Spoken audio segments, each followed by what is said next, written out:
بسم اللہ الرحمن الرحیم۔ پچھلی دو ویڈیوز میں ہم نے اس بات کا جائزہ لینے کی کوشش کی تھی کہ یہ امریکن جو تیل ہے آئل وہ اتنا سستا کیوں ہوا، اور دوسری جس بات کا ہم نے جائزہ لیا تھا ایک دوسری ویڈیو میں، اس میں یہ بیان کیا تھا کہ چند چیزیں جو پاکستان کو ابھی کر لینی چاہیے، اور اگر ابھی نہ ہو سکے وقتی طور پر اس کا فائدہ نہ اٹھایا جا سکے تو اس کا مستقبل میں فائدہ اٹھایا جا سکتا ہے، ان چیزوں کو بھی پاکستان کو اختیار کر لینا چاہیے۔ آج ہم ایک تیسری چیز جس کا آپ نے بارہا یوٹیوب پر یا ادھر ادھر سنا ہوگا، اور وہ ہے نو پیک۔ ہم اس پر بات کرنا چاہتے ہیں کہ وہ کیا چیز ہے۔ اصل میں نو پیک جو ہے یہ اوپیک کے مقابلے میں ہے کہ اوپیک جو ہے یہ کیا تھا۔ اوپیک کا مقصد او سے جو ہے یہ آرگنائزیشن، اور پی سے ہے پیٹرولیم، اور ای سے ہے ایکسپورٹنگ، اور آگے جو سی ہے اس سے مطلب ہے کارٹل، کہ اوپیک کا مطلب بن جائے گا organisation of petroleum and organisation of petroleum exporting cartel. تو یہ کارٹل ہے۔ کارٹل کسے کہتے ہیں؟ کارٹل کا مطلب ہوتا ہے کہ کچھ لوگ یا کچھ کمپنیاں اکٹھی ہو جائیں اور اکٹھی ہو کر وہ کسی چیز کی کوئی قیمت من مانی طے کر لیں، کہ ایک تو ہے کہ مقابلہ ہے، دو دکانیں، تین دکانیں، چار دکانیں بنی ہوئی ہیں، تو ایک اگر مہنگی چیز بیچے گا تو دوسرا اس کے مقابلے میں سستی بیچے گا، تو لوگ اس کے پاس چلے جائیں گے جو سستی بیچ رہا ہوگا۔ لیکن اگر سب نے ایک ہی فیصلہ کیا کہ بھئی ہم نے ریٹ دینا ہی یہ والا ہے، ہم نے اس سے کم ریٹ دینا ہی نہیں ہے، تو اس کے نتیجے میں پھر کیا ہوتا ہے؟ اس کا نتیجہ یہ نکلتا ہے کہ جب ہم ایسی صورتحال کا سامنا کرتے ہیں تو اس میں سارے اکٹھے ہو سکتے ہیں، تو جس کے نتیجے میں جو لینے والا ہوتا ہے، چیز خریدنے والا ہوتا ہے، سب سے بڑا نقصان اسے ہی اٹھانا پڑتا ہے۔ یہ ہوتا ہے، یہ تھا کارٹل کا مقصد۔ کارٹل ایسے بنتے ہیں۔ تو اب جو ہے امریکہ میں ایک قانون بنا تھا 1899 میں، جسے جو ہے شیرمین اینٹی ٹرسٹ قانون کہا جاتا ہے یا لا کہا جاتا ہے۔ اس قانون کے مطابق یہ فیصلہ کیا گیا تھا کہ اگر کوئی بھی آدمی یا کوئی بھی تنظیم یا کچھ لوگ مل کر عوام سے یا لوگوں سے کچھ فائدہ اٹھاتے ہیں، اور تو عوام کو چاہیے کہ وہ عدالت جائے اور عدالت میں جا کر اس کے خلاف دعویٰ کرے، اور عدالت جتنا فائدہ اس نے اٹھایا ہے یا جتنا عوام کا نقصان ہوا ہے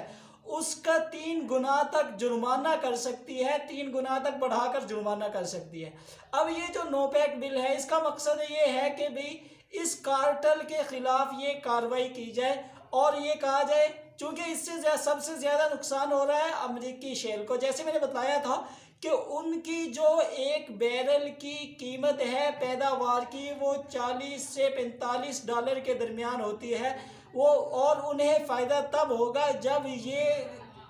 ایک بیرل 65 70 یا 80 کے قریب بکے، تو اس میں وہ فائدے میں رہتے ہیں، اس سے کم میں انہیں جو ہے یہ فائدہ نہیں ہوتا ہے۔ لیکن اگر اس سے اوپر چلا جائے، 80 90 100 چلا جائے، تو پھر اس کا نقصان امریکی عوام کو ہوتا ہے، اور اس کے نتیجے میں جو ہے انہیں یہ چیزیں مہنگے اس میں ملنی شروع ہو جاتی ہیں۔ تو دونوں صورتوں میں اگر درمیان میں رہے گی قیمت تو پھر فائدے میں ہے، ورنہ فائدے میں نہیں ہے۔ اب ہوا کیا ہے کہ جب یہ پیٹرول یہ روس اور یہ سعودی عرب کے ملنے کی وجہ سے، اور اس طرح کی دوسرا ایک کرونا اس کا سبب بنا، ان وجوہات کی وجہ سے پیٹرول بہت زیادہ مارکیٹ میں آ گیا، جتنی ضرورت تھی اتنا نہیں رہا، تو اس کے نتیجے میں امریکہ کی کمپنیوں کو بہت زیادہ نقصان ہوا ہے، اور اس نقصان کا نتیجہ یہ نکلا کہ تیل بالکل گر گیا۔ اب اگر یہ قانون جس کی بات کی جا رہی ہے نو پیک، یہ قانون ایک دوسرے قانون کے مقابلے میں ہے، اور وہ قانون ہے امیونٹی سسٹم کا، کہ ایک عالمی قانون ہے جس کے مطابق ہر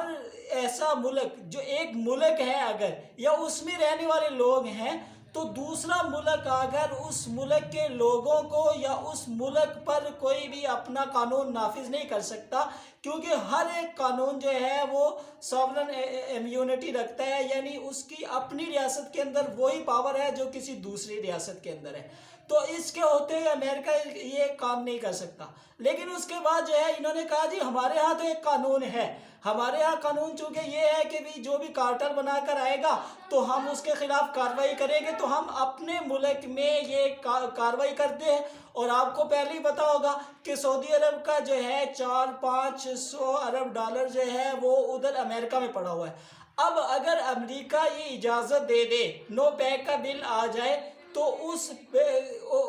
اس کے ذریعے سے عوام کو عدالت میں جانے کا موقع ملے، تو لاکھوں مزدور جو بے روزگار ہوئے ہیں اور شیل کا جتنا نقصان ہوا ہے، میں نے کہا تھا کہ شیل سے صرف امریکہ جو ریونیو حاصل کر رہا تھا وہ 203 ارب ڈالر کا تھا، تو اتنا نقصان اگر انہیں ہو رہا ہے تو یہ سارا نقصان ان ممالک سے پورا کیا جائے۔ اگر ان ممالک سے یہ نقصان پورا کیا جائے تو آپ خود سوچیں کہ اس کے ساتھ ہی سعودی عرب اور دوسرے ممالک دیوالیہ ہو جائیں گے، اور میں نے کل تھوڑا سا بتلایا تھا کہ اس میں 2-4 ملک ہی تو ہیں جو اصل میں فائدہ اٹھا رہے ہیں، باقی سب پہلے ہی سے ایسے حالات کا شکار ہیں، خواہ وہاں کوئی بھی مسئلہ ہے جس کی وجہ سے وہ ایسے حالات کا شکار ہیں کہ وہ مقابلہ کر ہی نہیں سکتے۔ اسی کے ساتھ ساتھ ایک اور قانون جو امریکہ میں 2016 میں پاس ہوا تھا،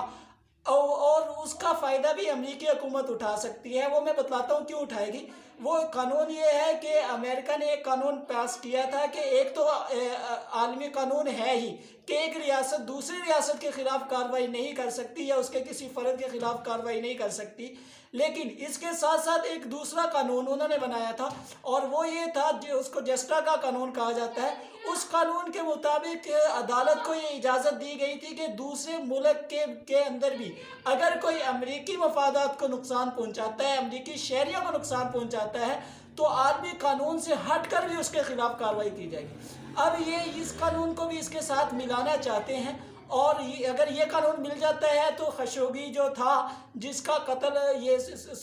محمد بن سلیمان پر ڈالا جاتا ہے، تو اگر امریکہ میں اس قانون کے مطابق فیصلہ کیا جائے تو محمد بن سلیمان کو تو وہاں کے لحاظ سے جو ہے وہ عمر قید ہو جائے گی بہت لمبے وقت کے لیے، لیکن اس میں ایک اور شک رکھی تھی کہ اگر امریکی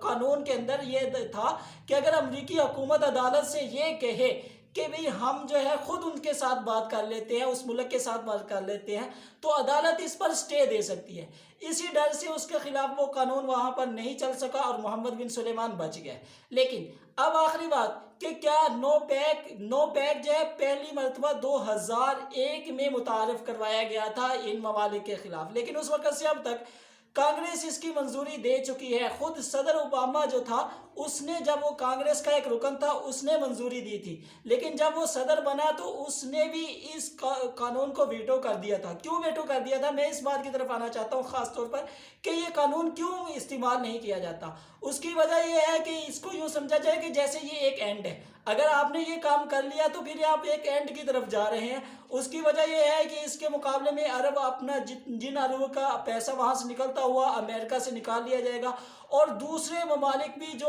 امریکہ کے پاس جنہوں نے اپنا بہت سارا پیسہ رکھا ہوا ہے وہ آئندہ کے لیے محتاط ہو جائیں گے اور امریکہ کو پیسہ نہیں دیں گے، جس کے نتیجے میں امریکہ بالکل دیوالیہ ہو جائے گا، اور دوسری طرف یہ ایک جنگ بن جائے گی جس کے نتیجے میں ظاہر سی بات ہے اگر سعودی عرب کے حکمران تک اس سے نہیں بچ سکتے تو پھر نتیجہ کیا نکلے گا؟ نتیجہ یہی نکلے گا کہ سعودی عرب والے فیصلہ کریں گے کہ بھئی اپنے